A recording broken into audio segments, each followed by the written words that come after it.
Ooh, my balls are tingly. I'm like having to contain myself right now. I'm feeling the tingle. I think I got a little too deep and it was kind of on my taint, so I was feeling it a little in my butt. I might have to grab a jacket. I'm feeling real cool I'm with tingling. this. Now that I'm alone and I'm recording this by myself, these boys aren't in for the bow rat treat that I've got. Rim jobs for the boys in blue.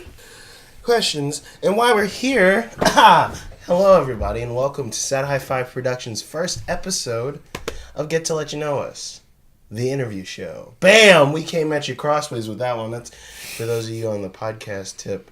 You know what this is. But for those of you who aren't familiar, this is going to be an interview show where we're getting to letting to know some people, and what better people to have here than Itchibite's own writer and singer, Logan Schedneyder, a.k.a. one of the men of the hour. And then we have the director, writer, and creator of music video that facilitated a visual piece for you to peep your eyes at for the song Only the Good, Mr. Tyler DeSoto.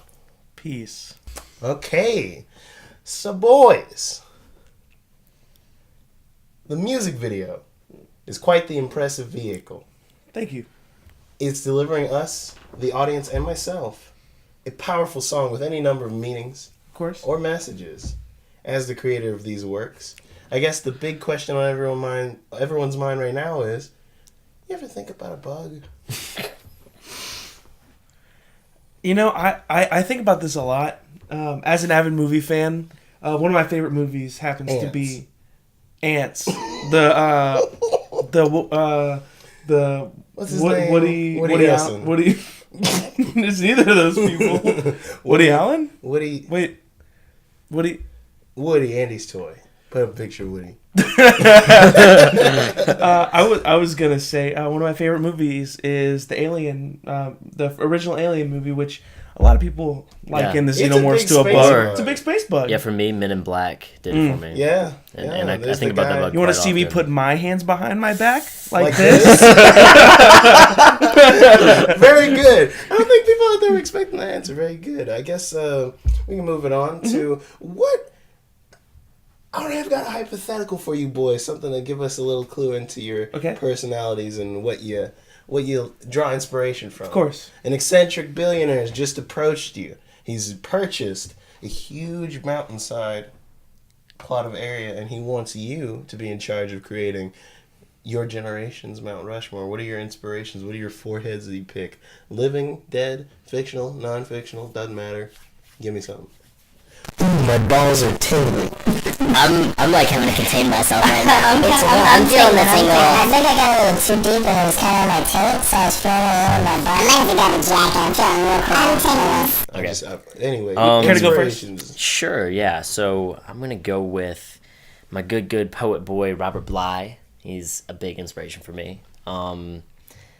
And then Ryan Gosling, because he's a cute motherfucker. Oh, damn. That's Ryan good. Gosling is quite the look. He is a sweet treat, indeed. Maybe then David Bowie. Oh, Get some musical influence in there. excellent. That's also on my personal And list. I'm thinking, I don't know. Right now I've been into comedy, so maybe like Dave Chappelle. There you go. That works. Very good. That's His two specials are very good. He's got a personality about him now, especially like seeing him before and seeing him now. He's become quite the. He's like, yep, I'm in it. I'm done. Yeah, I've made it. I agree. It's very good. How about you? For me, I would probably. I feel like I would have to say Wes Anderson. He was one of my first like big film inspirations, I guess. Jeff Goldblum, for the same reason as you would say with Ryan Gosling. I just aspire to look as attractive as he does one day. I would then probably say Guillermo del Toro, another very stylized director who I admire a whole lot. Also, the greatest guy from what I can tell. And probably Finn the Human Boy. Adventure Time is such a huge inspiration for me as a writer, and I just feel like it fits. I have an Adventure Time tattoo. Come on. Yeah. there you go. Do you also own a ukulele? You don't have to answer that question because everyone knows you. I do. I own one, and I'm borrowing my stole girlfriend, it. so I kind of own two. All right.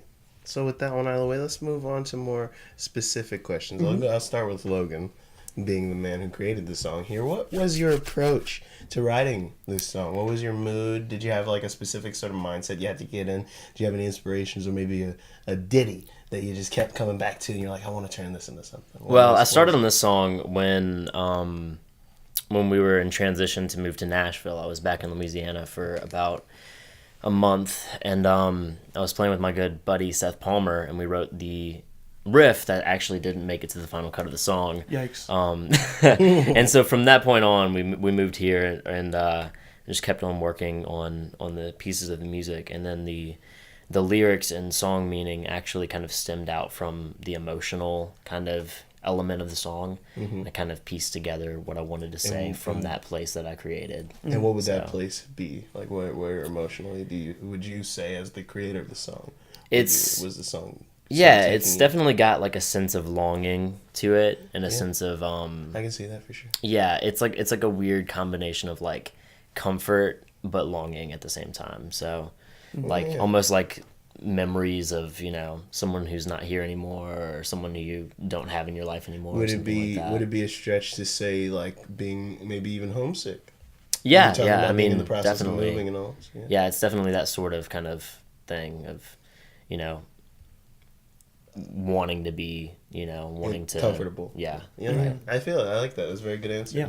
All right, and for you, I guess we can now switch gears into a similar question for you, Tyler. With your approach with the music video and some of these things in mind, where do you feel like your draw for the creative aspect of bringing this song to life came from? Man, I just feel like I was kind of... Logan asked me to make this music video, and I had never been super wanting to make music videos, but I figured it was a great opportunity to collaborate with friends and get something going. And when I was listening to the song, we talked about like what the song means and all that kind of stuff, and I feel like I wanted to just tell a story about a person wanting to change themselves for the better and like leaving the past behind and moving forward.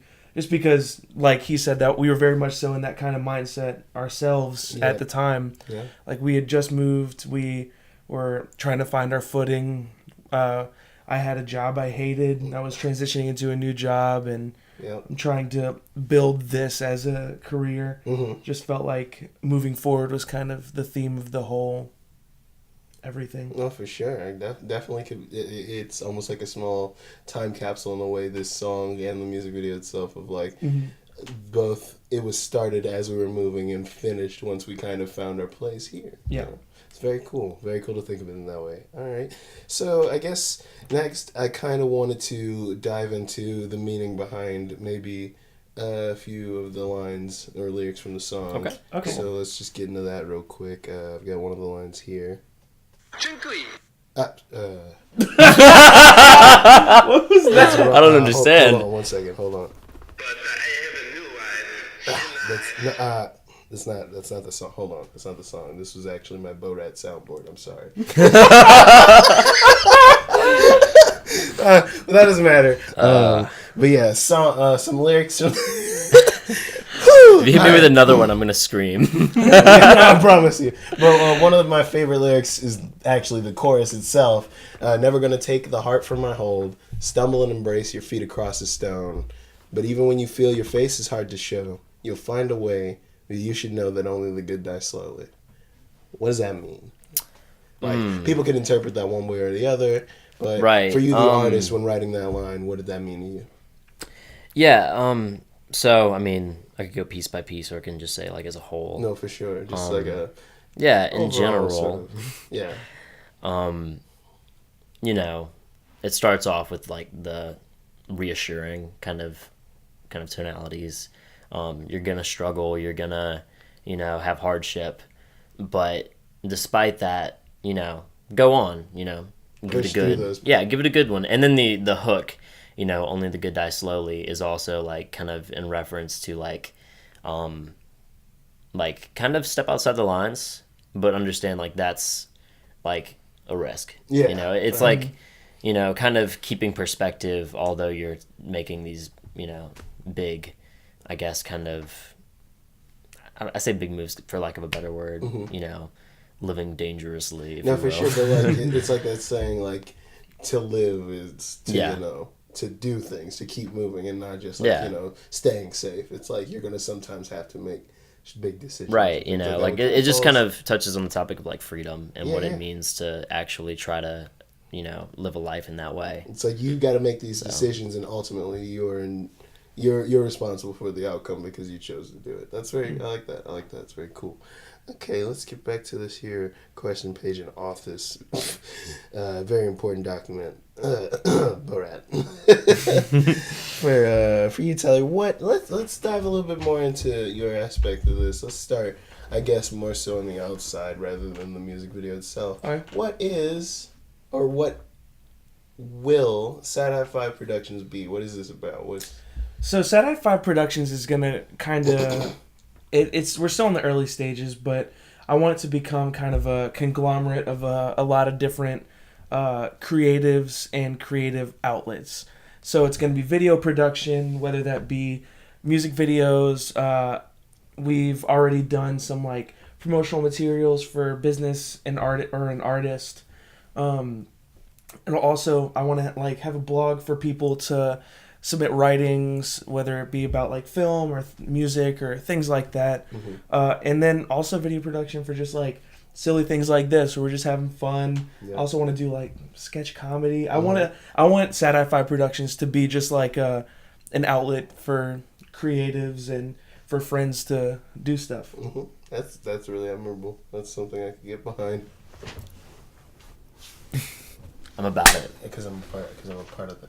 I'm a part of it. Tribe. I'm also part of it. Crew. High fives. Let's see. Puns. Got a couple more here. What would you say was your approach once you guys had something nailed down? What was sort of like getting into the director's shoes? How do you put on so many hats? Would be the better question. Going from writing it, conceptualizing it, and then putting it to film. What's that process like? It's so weird because this was my first like big production. The writing process was interesting because me and Logan were talking about the song and really breaking down what it meant, and I was just kind of getting like images and like shots in my head, I guess, but I needed to turn it into a cohesive thing. Exactly. And I remember actually one night me and Logan were sitting in this room actually talking about the video, and he was like, "So what do you have so far?" And then I don't know how I just explained to him what the whole video was. He like it just came to me as I was speaking. He was like, "I'm kind of that sounds thinking... so pretentious." Yeah. But it literally, as we were speaking about it, I just came up with the whole video. Have you seen... I know you guys have seen Seven Psychopaths. It was like the scene from Seven Psychopaths where he explains the whole like gunfight scene all at once. It was like that moment. Yeah, it sounds silly, but I literally had little ideas, and then I ended up writing the whole thing in like a couple seconds. And what you see is almost exactly what I said that night. Almost exactly. There was obviously some tweaks, but when it came to filming it, like I couldn't have done it without Jeremy, who is my co-director and a good friend of ours. He like helped me seriously to make everything on filming day really come together, and right.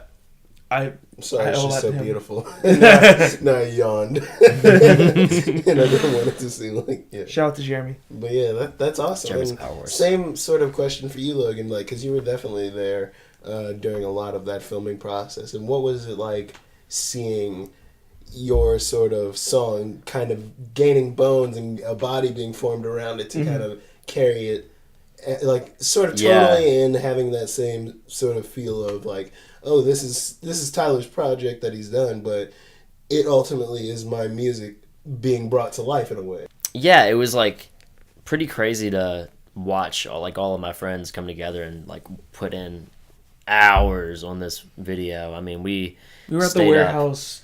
Yeah, it was a weekday. 8 at night until 5 in the morning. 5 in the morning. We left at like 3 a.m. Yeah. We had to work that next day. Right. Yeah, everyone had to work the next too. day. These guys had to get up and film the next day.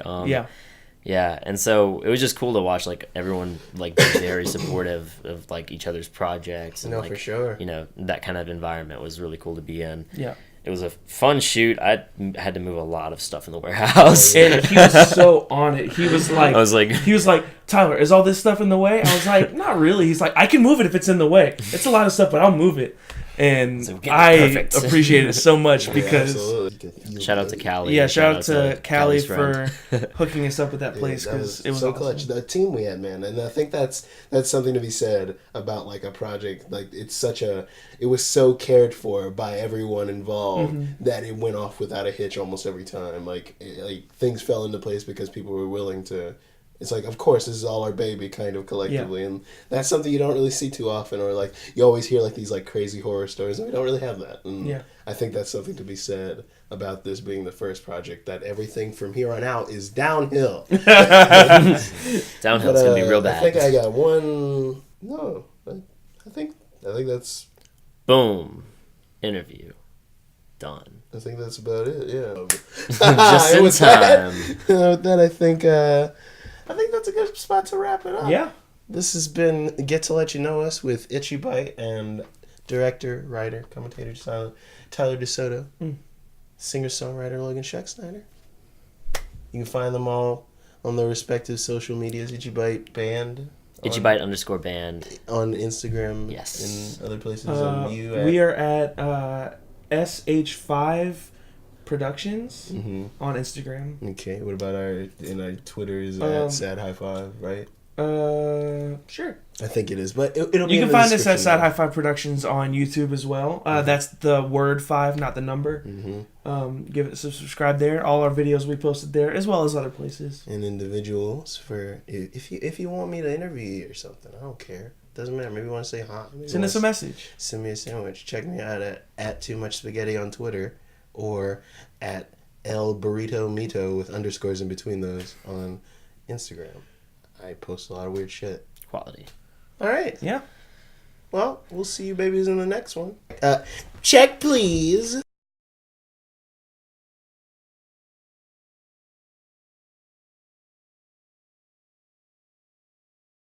About it.